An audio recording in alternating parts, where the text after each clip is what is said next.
안녕하십니까. 저는 딜로이트 홍콩 국제조세 통합지원센터에 근무하고 있는 김영필 이사입니다. 저랑 그 NIC 속해 있는 국제조세 통합지원센터를 간략히 먼저 말씀을 드리면, 이를테면 해외에 투자하고자 하는 한국 기업 또는 해외에서 한국에 투자하고자 하는 그 투자자가 있는 경우에 그분들을 상대로 통합되고 그 다음에 원스톱 텍스 서비스를 제공하기 위해서 딜로이트 홍콩에 저를 포함해서 중국, 유럽 제국과 그 다음에 미국, 거기서 한 13개 국가에서 20명이 넘는 전문가들이 물리적으로 한 자리에 앉아서 각 나라의 세무 이슈에 대해서 원스톱 서비스를 제공하고 있습니다. 그러면은 방금 NIC 발표한 부분에 대해서 제가 추가적으로 설명을 드릴 부분이랑 그 다음에 한국 기업 입장에서 좀 고려를 하셔야 될 부분을 위주로 설명을 드리도록 하겠습니다. 지금 NIC 설명한 개정세법안은 아직 그 인도의 국회를 통과하지는 못했고요. 인도 보통 예년으로 보면은 보통 한 5월쯤에 통과되는 걸로 그렇게 예상이 되고 있고, 통과가 되면 아까 설명한 것처럼 직접세제의 경우에는 대부분의 경우 4월 1일부터 적용이 되고요. 간접세의 경우에는 이 개정안이 처음에 그 공표된 2013년 2월 28일 이후 3월 1일부터 바로 적용이 되는 걸로 그렇게 이해를 하시면 될 것 같고요. 저희들이 그 세법 개정 추이에 대해서 추가적으로 계속 모니터링을 할 거고, 변동사항이 생기거나 뭔가 좀 더 말씀드릴 사항이 있으면 저희가 갖고 있는 이메일을 통해서 추가적으로 알려드리도록 하겠습니다. 그러면 다음 페이지에 보시면은 제가 개정세법 안을 설명드리기 앞서서 그 인도세법을 가장 잘 나타낼 수 있는 9가지를 뽑아서 간략하게 설명을 드리도록 할 텐데요. 첫 번째는 인도 거주자랑 비거주자의 과세에 대한 구분인데요. 이거는 뭐 우리나라 세법이랑 크게 다른 바 없이 거주자면은 전세계 소득, 비거주자면은 인도 원천 소득에 대해서만 과세가 됩니다. 그리고 두 번째 항목은 여기도 MAT라는 최저한세 제도가 있습니다. 그래서 우리나라 법인세도 최저한세 제도가 있고, 근데 계산 방식이 약간 좀 다른데요. 어떻게 계산하냐면은 그 인도 과세 소득을 계산을 하고, 그 다음에 세액 공제 감면세액을 계산한 후에 세액이랑, 그 다음에 인도 그 회사의 회계상 이익에다가 약 20%를 곱한 금액, 그게 이제 최저한세율이 될 텐데, 그 금액을 두 개를 비교를 일단 하고, 그 감면 후의 세액이 20% 곱한 금액보다 미달하게 되면 회계상 이익의 20%를 곱한 금액을 최저한세로 납부를 하게 됩니다. 그리고 그렇게 납부한 최저한세 금액은 나중에 이제 법인세 인도에서 낼 때 그 향후 10년간 2월에서 공제가 가능합니다.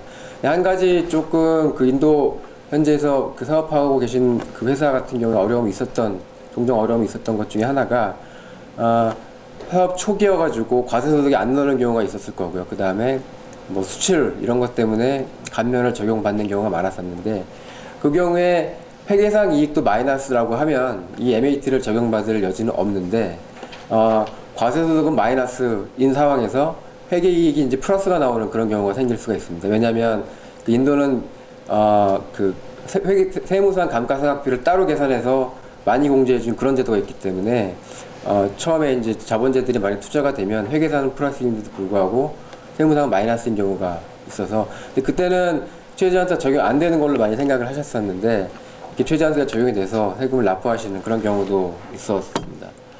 그리고 또 한 가지 그 좀 특이한 점은 배당분배세라고 있습니다. 이제 배당분배세 많이들 들어보셨을 텐데, 보통 한국 법인이 해외 자회사에 투자를 하고 이익을 배당을 통해서 받아오시면 거기서 이제 그 나라 세법에 따라 원천징수세가 있을 텐데요. 그 원천세는 기본적으로 그 소득을 받는 한국 주주가 내야 될 세금인데, 절차상 소득을 지급하는 해외 자회사가 그냥 원천징수할 뿐인 거죠. 근데 인도의 배당분배세는 납세 의무자 자체가 한국 법인이 아니라 인도 법인입니다. 그래서 추가적으로 인도 법인이 법인세를 납부하시는 걸로 이해를 하시는 게 쉽고요. 이렇게 되니까 한국 모법인 입장에서는 이거를 직접 외국납부세액 공제를 적용받지 못하고요. 간접 외국납부세액 공제만 적용받을 수 있습니다. 그래서 간접 외국납부세액 공제를 적용받으면 인도의 법인세율이 이것까지 고려하면 거의 40%, 45%에 육박하기 때문에 우리나라 법인세율이 20% 정도밖에 안 되지 않습니까? 그래서 그 차이만큼은 전혀 그 이중까지 조정이 안 되는 그런 불합리한 점이 있었고요. 이거 관련돼서 과거에 이제 그 쉐어 바이백이라는 거래를 통해서 이런 배당 분배세를 피하고자 하는 그런 방안들이 있었는데 올해 또 법이 바뀜으로써 그 쉐어 바이백도 더 이상 좀 이용할 수 없는 그런 상황이 되었습니다. 그 부분은 제가 쉐어 바이백 부분에서 추가적으로 좀 설명을 더 드리도록 하겠습니다. 그리고 네 번째로는 마찬가지로 뭐 일정한 지역이나 요건이 갖춰지면 감면이 가능한데 제가 알기로는 현재는 이런 감면이나 세액공제 그런 부분들이 많이 좀 감소되는 추세라고 합니다. 그리고 네 번째로는 기업 내 구조조정 거래는 대부분 비과세로 진행이 가능하고요. 그 다음에 여섯 번째로 이월결손금 공제가 향후 8년간 가능한데요. 한 가지 말씀드리면 인도 자회사의 경우에 인도의 회사의 주주가 50% 이상 변동이 되면 그 변경 전에 발생한 이월결손금은 주주가 변경 후에는 사용할 수가 없습니다. 그래서 만약에 이제 한국 투자자 입장에서 인도의 기존 법인을 이제 취득을 하시려고 생각을 하셨을 때 그 회사가 결손금이 있는 회사인 경우에 우리가 50% 이상 취득한 후에는 과거에 발생한 결손금은 더 이상 쓸 수가 없습니다. 그래서 이런 부분들도 투자를 하실 때 좀 검토가 되어야 될 부분인 것 같고요. 그 다음에 흔히 그 세무 목적상 그 인도 자회사의 자본 부채 비율을 얼마를 할 것이냐. 그래서 보통 세무 목적상 과소자본세제, 싱캡이라고 표현을 하는데요. 우리나라 같은 경우에는 부채가 3, 자본이 1. 넘어서면은 3대 1을 넘어서면 그 이자 비용은 공제가 안 되는 그런 과소자본세 제도가 있는데요. 현재까지는 아직 인도는 이러한 과소자본세제는 도입되지 않았습니다. 세무 목적상은 특별한 제한은 없지만 지금 해외 차입을 하는 경우에 그 인도 관계 법령 20이라는 관계 법령에 따라서 꼭 차입이 돼야 되기 때문에 그리고 그 법에서는 기본적으로 4대 1의 그 부채 자본 요건을 규정하고 있습니다. 그걸 넘어서면 승인을 받아야 되기 때문에요. 기본적으로 4대 1 정도로 생각을 하셔야 될 것 같습니다. 그리고 인도도 다수의 국가랑 주세 조약을 가지고 있고요. 그다음에 마지막으로 이전 가격 제도를 도입을 했습니다. 이 부분은 제 다음에서 발표하실 우리 이전 가격팀의 정병훈 이사께서 좀 자세하게 말씀을 드리도록 하겠습니다. 그러면 이제 이번에 개정세법 안에 대해서 말씀을 드릴 텐데요. 직접세 부분을 먼저 말씀을 드리면 직접세 부분에서 가장 중요한 부분은 세율 인상 부분입니다. 지금 세율 부분을 보시면은 기본 세율이랑 에듀케이셔널 세스라고 이거는 이제 여기다가 부과되는 세율인데요. 내국 법인은 기본적으로 30%, 그다음에 외국 법인은 40% 시작을 해서요. 여기에 이제 3%를 곱한 금액 30.90, 41.20 이게 이제 기본 세율을 보시면 될 것 같고요. 이게 이제 소득 금액이 증가할수록 여기에 추가 세율을 더 곱합니다. 여기다가 5%를 곱하고 10%를 곱하는 그런 형식인데요. 올해 개정 사항은 이렇게 1억 루피 초과, 우리 원화로는 20억이 넘는 금액이 될 겁니다. 이 경우에 이제 그 추가 세율이 5%에서 10%, 2%에서 5%로 증가한 걸로 보실 수 있을 것입니다. 마찬가지로 그 MAT 최저한세도 인상이 됐고요. 그 다음에 배당 분배세 세율 자체도 인상이 되었습니다. 다음 항목은 투자소득공제 제도의 도입입니다. 이거는 그 우리나라의 각종 투자세액공제랑 비슷한 개념으로 보시면 되는데요.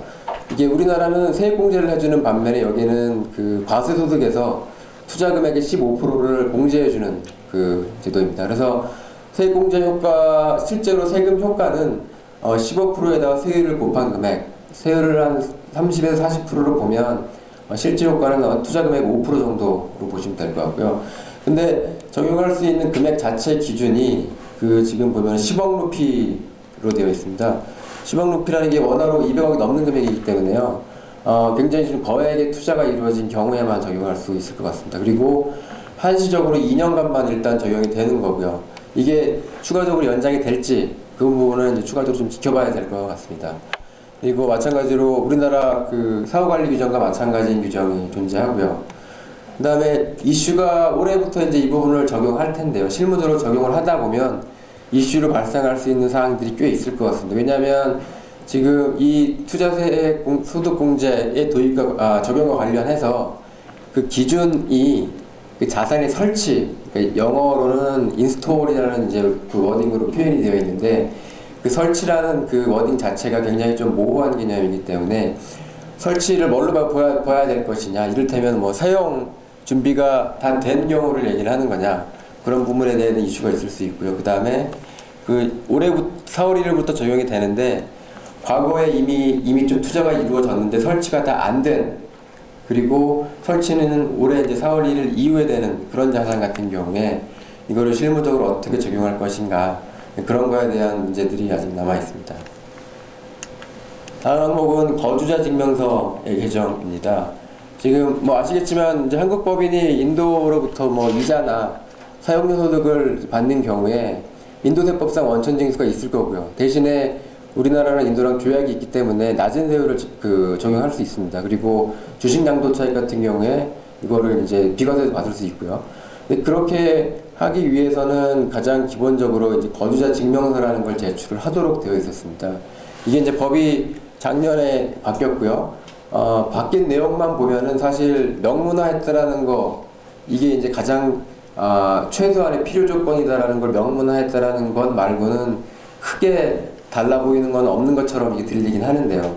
실제로 실무적인 관점에서 보면은 과거에 이렇게 이제 명문화되기 전에 상황을 놓고 보면 과거의 분위기는 대체적으로 거주자 증명서를 제출을 하면 그거를 기본적으로 좀 신뢰를 하고, 그다음에 뭐 중대한 문제가 없는 한 조세조약을 적용해 왔던 것으로 그렇게 이제 실무적으로 많이들 진행이 되어 왔었는데, 그때도 물론 다 아시는 것처럼 뭐 수익적 소유자 개념이나, 그러니까 소득을 받아가는 주주가 실체가 없다든지 뭐 그렇다고 하면은 조세조약 혜택을 이제 부인했던 그런 사례들도 많이 있었지만, 이렇게 이제 법을 명문화함으로써 조세조약의 혜택을 받으려면 반드시 거주자 증명서가 제출이 되어야 되고, 그 다음에 만약에 요게 이제 최소한의 필요 요건이기 때문에 인도 과세당국 입장에서는 정말로 소득을 받아가는 회사가 실체가 있느냐를 엄격하게 검토를 하겠다라는 의지를 천명한 걸로 그렇게 이해하시면 될 것 같습니다. 그래서 앞으로 이 부분에 대해서 계속 많은 추가적인 이슈들이 발생, 또는 과세 사례 같은 것들이 발생할 수 있을 것 같고요. 지금 다음 항목은 사용료 소득, 그 다음에 기술 지원 서비스에 대한 원천 세율 인상 부분입니다. 이 인상 부분도 표면적으로 보면 세율이, 인도세법상 세율이 10%에서 25%로 인상이 되었다라는 간단한 내용인데요.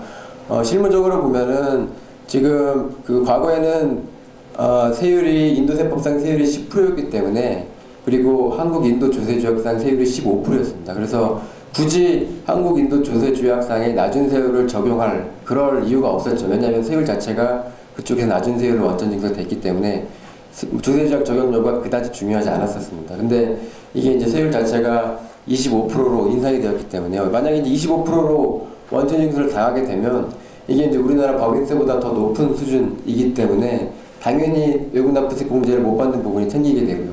그 다음에 기술 지원 서비스 같은 경우에는 우리나라 외국납부세 공제 계산할 때 비용도 차감을 해서 계산을 하기 때문에 굉장히 텍스 코스트가 커지게 됩니다. 그래서 우리는 한국투자자 입장에서는 반드시 이 제한세율 15%를 적용을 받아야 되고요. 이렇게 이제 적용을 받으려면 아까 말씀드린 거주자 증명서, 그런 부분들을 반드시 챙겨야 될 것 같고요. 그 다음에 조세조약 적용과 관련해서 한 가지를 더 말씀을 드리면, 지금 여기 보면은 우리 인도 과세당국으로부터 제한세율을 적용받으려면 한국 소득 수취자 입장에서 퍼머넌트 어카운트 넘버라는 걸 인도 세무서에서 받아야 됩니다. 그거는 절차적인 그런 이제 문제이고요. 그거 뭐 받는데 그렇게 뭐 중대하게 어렵거나 그러진 않는 걸로 알고 있고, 절차적인 그런 문제이고, 반드시 신청을 해서 그거를 받은 후에 소득을 받아서 제한세율을 이용할 수 있게 그렇게 해야 될 것 같습니다. 그 다음에 말씀드릴 항목은 쉐어 바이백 과세 전환 항목인데요. 아까도 말씀드린 것처럼 인도에서 인도 법인이 배당을 하게 되면 이제 배당 분배세 때문에 굉장히 높은 세율로 적용이 됩니다. 그래서 그런 높은 세율을 피하기 위해서 과거에 이제 쉐어 바이백을 많이 사용을 했었습니다. 이거는 쉐어 바이백이라는 게 한국 모법인 입장에서 갖고 있던 주식을 인도 자회사한테 팔고, 인도 자회사는 그거를 감자를 하는 겁니다. 쉽게 생각하시면 유상감자인 건데요. 법률상 인도법상 유상감자를 하려면 그 절차가 굉장히 복잡하기 때문에요. 이건 이제 법률상 감자는 아니고 쉐어 바이백을 통한 일종의 다른 방법을 통한 이제 감자일 텐데요. 이렇게 하게 되면 이렇게 한국 모법인이 이 거래로 인해서 이익을 받아가는 그런 부분은 과세가 안 됐습니다. 과세가 안 되는 이유는 이렇게 생기는 이익 자체를 뭐 배당이나 뭐 그렇게 보질 않았고 인도 과세당국은 이거를 주식의 양도 차익으로 취급을 했었습니다. 그래서 이렇게 이제 주식 양도 차익으로 취급이 되면 한국 인도 주세 조약상 면제가 되어 있기 때문에 이 부분은 이제 과세가 안 되었던 거고요. 지금 쉐어 바이백을 과세로 전환했다는 의미는 뭐냐면 쉐어 바이백으로 인한 이익 자체를 주식 양도 차익으로 보겠다는 규정을 폐지를 했습니다. 더 이상 주식 양도 차익으로 보질 않고 이거를 과거의 배당 분배세처럼 과세를 주식을 발행한 인도 법인에게 과세를 하는 걸로 그렇게 바꿨습니다. 그 계산 하는 방법을 보면은 주식 양도 대가, 그러니까 모법인한테 인도 법인이 준 금액에서 당초에 그 인도 법인이 설립 시에 주주로부터 받은 금액을 차감해서 계산하도록 되어 있는데요. 그 세금을 인도 법인한테 매긴다는 점에서는 그 배당 분배세랑 유사한데 이 계산 구조를 보시면은 그 인도 주식을 발행한 인도 법인의 잉여금 그런 부분들이 전혀 이제 고려가 안 되어 있는 그런 상황을 볼 수 있습니다. 이 다음 페이지 보시면은 개정 전후의 간략한 비교입니다. 이 배당의 경우에는 인도 회사 입장에서 배당 분배세를 동일하게 이제 부담을 하고요.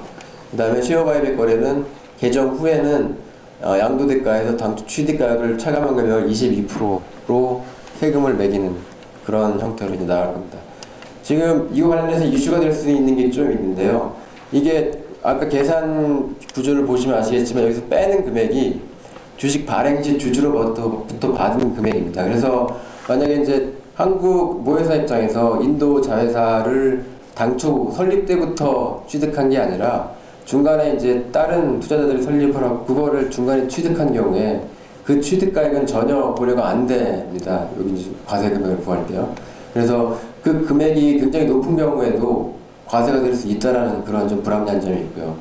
그 다음에 한국 법인 입장에서 이렇게 인도 회사가 낸 이 세금을 외국 납부세 공제를 받을 수 있느냐가 문제가 될 텐데요. 아까 잠시 말씀드린 것처럼 이게 인도 주식 발행법인이 잉여금을 전혀 고려하지 않는 그런 세금이기 때문에 이게 보통 간접 외국 납부세 공제라는 거는 그 배당의 재원이 되는 게 인도에서 세금을 낸 잉여금이다라는 게 이제 가장 기본적인 전제인데요. 지금 그런 사항들이 고려가 안 돼 있기 때문에 과연 이제 우리나라 과세 관청에서 이거를 외국 납부세 공제를 허용할지 그런 부분들에 대한 추가적인 논의가 좀 필요할 것 같습니다. 다음 항목은 일반 부당이익예산 부인 규정 가입니다. 이거는 우리나라의 부당이익예산 부인 규정으로 생각을 하시면 될 것 같은데요. 뭐 아시는 바와 같이 조세 감소가 거래의 주된 목적인 경우에 이를 부인해서 재구성하고 중간에 있는 거래를 무시하겠다, 실질에 따라 과세하겠다라는 그런 취지이고요. 작년에 이 법이 도입이 되었고요.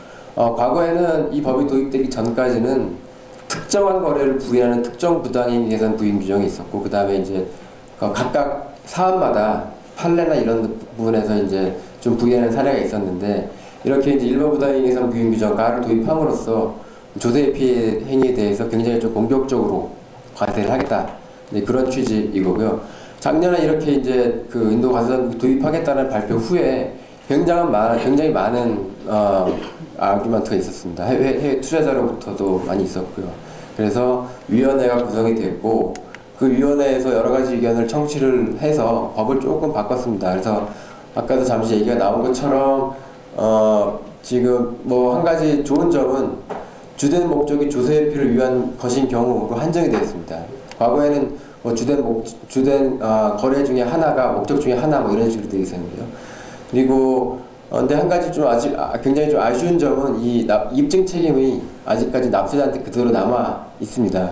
그 얘기는 뭐냐면 납세자 입장에서 우리가 한 행위가 이렇게 이제 부당행위 대상이 아니다라는 걸 납세자 입장에서 입증을 해야 될 그런 문제가 있고요. 한 가지 좀 좋은 부분은 그 승인위원회라는 게 구성이 됐고요.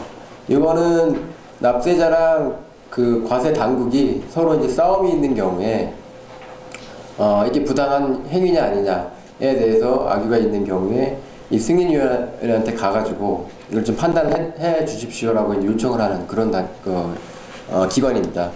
그럼 고등법원 판사, 구세청 직원, 그 다음에 외부의 학자들로 구성이 됐고, 여기서 나온 그 판단은 납세자랑 그 과세관청을 모두 구속하는 효과가 있습니다.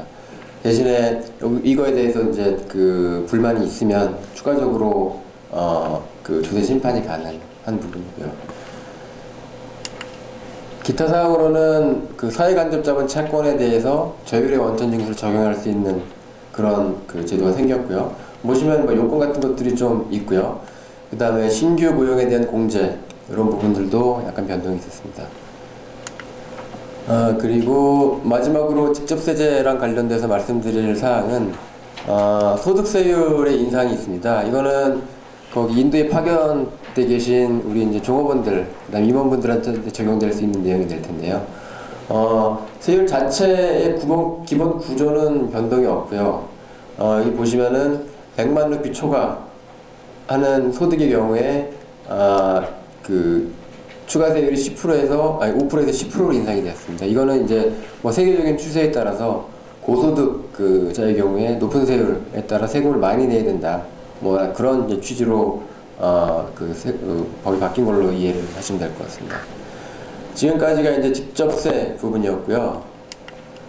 간접세 부분은 뭐 그 세율이나 이런 부분들이 굉장히 좀 변동이 된 부분도 있고요. 근데 그 부분을 여기서 다 말씀드리기는 좀 어려울 것 같고, 여기 보시면은 이게 이제 인도 간접세의 개관 부분인데요.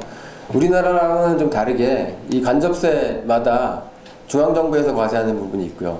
주정부에서 과세하는 부분이 있습니다. 가장 좀 특이한 부분은 용역세는 우리나라로 치면은 이제 부가세 중에 용역에 관한 그런 세금입니다. 그래서 용역에 관한 거는 중앙정부에서 과세를 하고, 그 재화에 관한 거는 또 주정부에서 부가세를 과세를 합니다. 그리고 중앙판매세라고 해서 주마다 움직이는 재화에 대해서 중앙판매세를 과세를 하게 되는데요. 이렇게 이제 우리로 치면 부가세 부분이 이제 세 개로 나눠져 있고요. 그 다음에 이 소비세는 일부 이제 재화에 대해서 부과가 되는 건데요. 결국은 뭐 크게 보면 4개 이렇게 나눠져 있을 수 있는데, 아까 엔라이트가 잠깐 얘기한 것처럼 이렇게 굉장히 좀 주정부마다 다르고, 그 다음에 법도 다르고, 세율도 다르고, 그런 부분들, 그 다음에 그 세금을 걷어들인 주체가 다른 곳에서 발생한 여러 가지 문제점들이 많기 때문에 이러한 간접세들을 하나로 통합하는 그런 움직임이 지금 일어나고 있고요. 아마 2년 안에는 그렇게 이제 그 입법이 돼서 어떤 식으로든 뭐 세율 부분 조정이 있을 거고요. 지금 나오는 얘기로는 요 관세 부분 중에 일부 관세 항목들도 같이 이쪽으로 포함이 돼서 통합이 된다는 그런 얘기도 좀 나오고 있습니다. 그래서 이 부분은 실제로 어떻게 진행이 되는 건지에 대해서 계속 모니터링을 저희 할 거고요. 이 부분도 저희들이 추가적으로 계속 업데이트를 주기적으로 해드리도록 하겠습니다. 지금 관세 부분을 보시면은 뭐 세율 자체는 크게 변동이 없고요.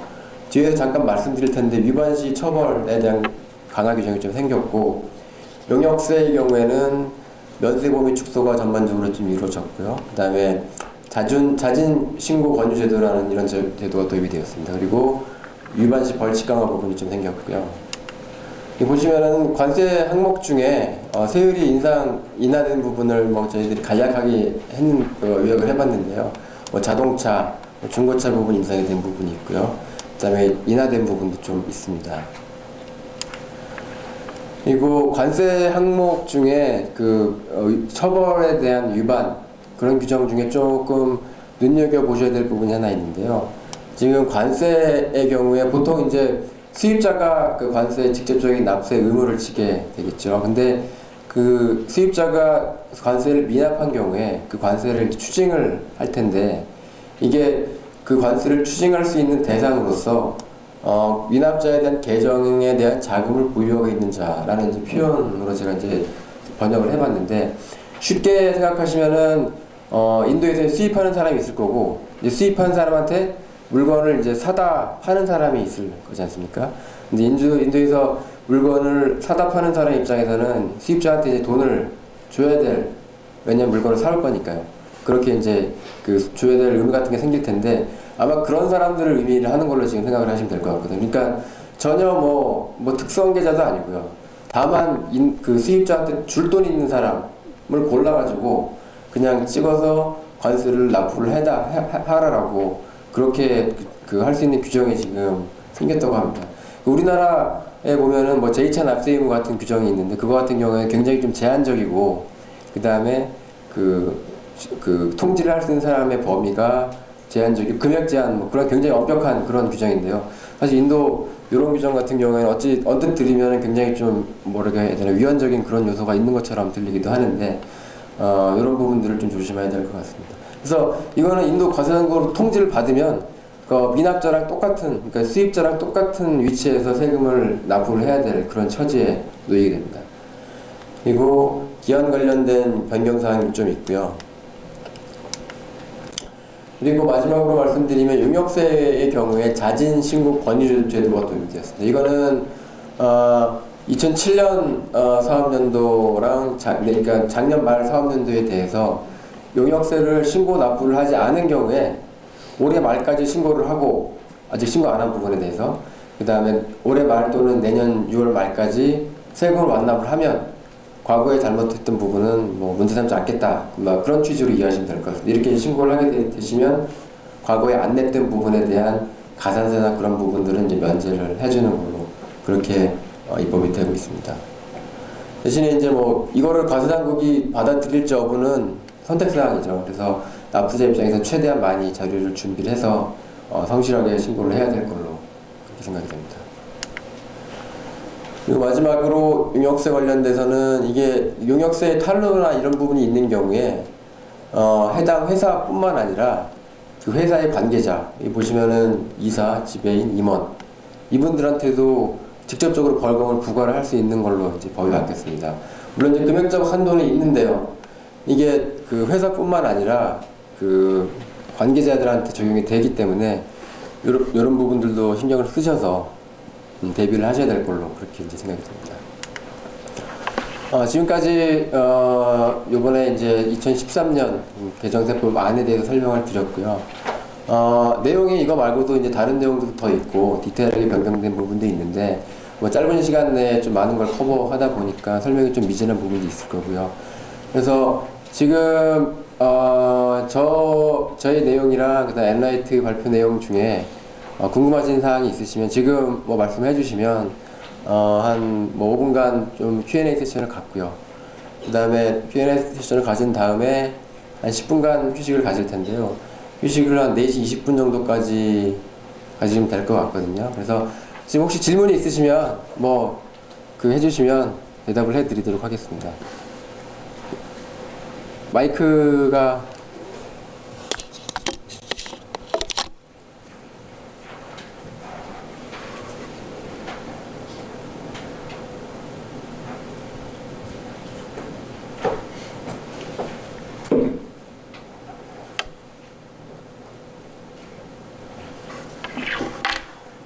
질문 있으세요?